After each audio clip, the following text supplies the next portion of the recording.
இப்போல்லாம் எங்கே சாணியை பார்த்தாலும் இந்த மீம் தான் ஞாபகம் வருது. பாருங்க, எவனே ஒருத்தன் வந்து பிபின்னு 2 நாள் ஆயிட்டு இது தார் ரோடே பேத்து எடுத்துன்னு வந்துச்சு பாருங்க. தரமான பீயுங்க. வணக்கம் கைஸ். மசில் பில்டிங் பயணத்தில் இன்னைக்கு நாள் 10. போன வீடியோவில் நல்லா மோட்டிவேஷனாக பேசி இன்னைக்கு ஜிம்முக்கு போகாமல் விட்டால் நம்ம நண்பர்கள் எல்லாம் அசிங்கமாக கேட்பாங்கன்னு சொல்லி நம்ம கோவிந்தனோட ஜிம்மில் 1 டே பாஸ் எடுத்து ஜிம்முக்கு போய் ஒர்க் அவுட் பண்ணலான்னு போனேன். அங்கே நம்ம கோவிந்த காலை விரிச்சுன்னு ஏதோ ஒர்க் அவுட் பண்ணிட்டு இருந்தான். சரின்னா அப்படியே நம்ம இன்றைக்கி சர்க்கியூட் பண்ணலான்னு சொல்லி அதுக்கு தேவையான ஒர்க் அவுட்டில் 2 செட்டாக பண்ணிகிட்டு இருந்தேன்.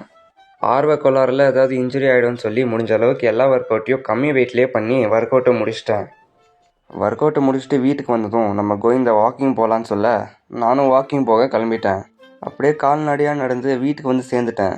வீட்டுக்கு வந்ததும் மழை வருதான்னு சொல்லி கை விட்டு பார்த்தா மழை வரல. சரின்னு கீழே போய் பார்த்தா மழை வருது. ஆனால் நம்ம கோவிந்தா ஃபுல் பேக்டாக முன்னாடியே தெரிஞ்ச மாதிரி ஹூடி கேப்பெல்லாம் போட்டு வந்திருந்தான்.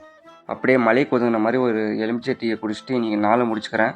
நாளைக்கு பார்க்கலாம். நன்றி.